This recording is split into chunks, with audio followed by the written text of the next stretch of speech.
आप लोगों के भी दिमाग में पता नहीं क्यों 2019 के चुनाव में फतूर भर गया था, तो काम दिखाई नहीं दिए थे। काम का विश्लेषण करना चाहिए। आंख मूंद करके हम लोग कई बार वोटिंग करने के लिए चले जाते हैं, वो फिर लंबे समय के लिए परेशानी देती है। मैं समझता हूं, चाहे वो अंडरपास की बात हो, कितने करोड़ लगे भाई? 16 करोड़ से ऊपर रुपया इस अंडरपास पे लगा।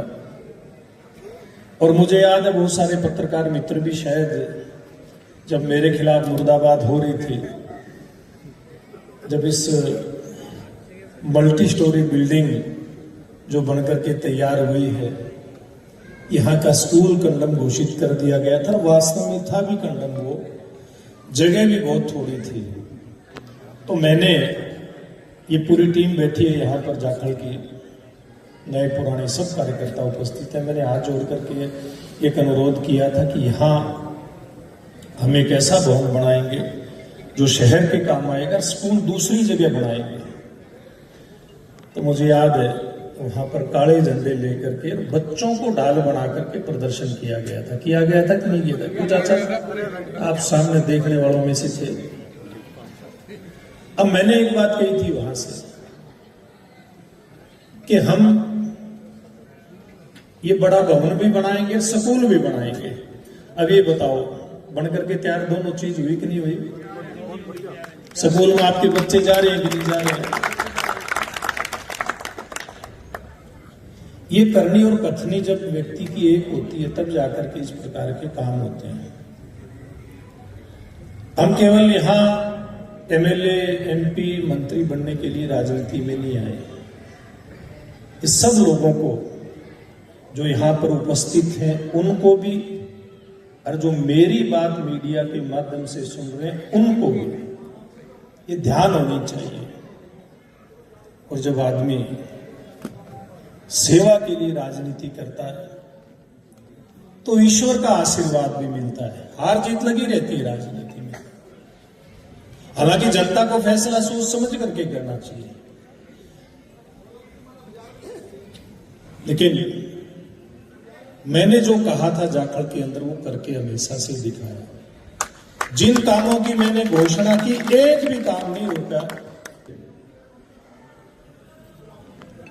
जिनमें एक नई अनाज मंडी और एक नया वाटर वर्क्स, वो भी मेरी वजह से नहीं, जमीन की वजह से।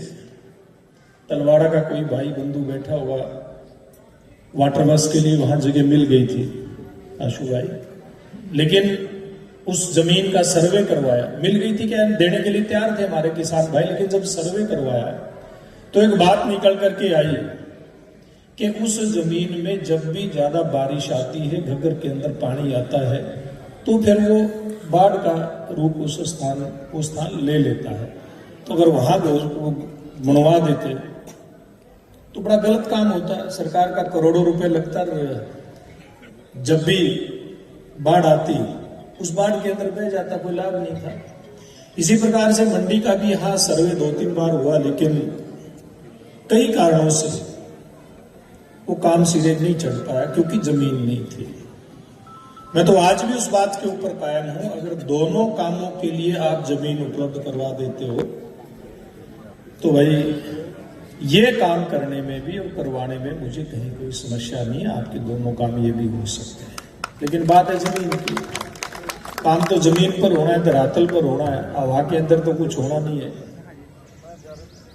और भाई एक बड़ा काम जिसकी चर्चा की थी, क्योंकि मैं तो बहुत साल से जाखल मंडी में आता रहा, जब से राजनीति शुरू की है 1995-96 में, जब से भारतीय जनता पार्टी का झंडा उठाया, उसके बाद से लगातार जाखल के संपर्क में, चाहे रतिया में थी या टोहाना में।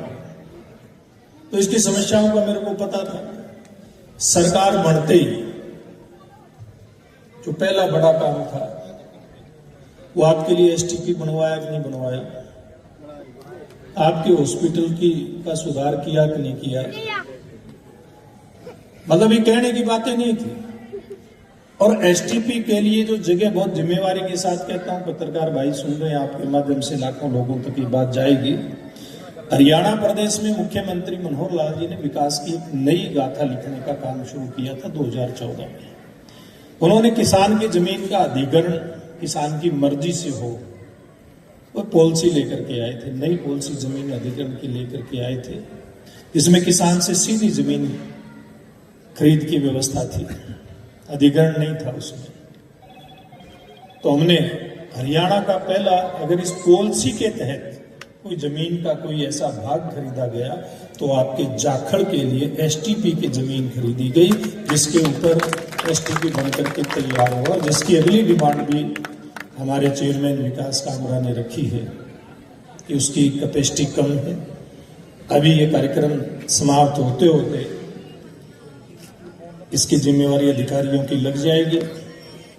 इसमें जो भी सुधार करने की आवश्यकता होगी, विकास जी, सुधार निश्चित रूप से होगा, इसमें कहीं कोई कोर कसर छोड़ने का कोई मतलब नहीं है।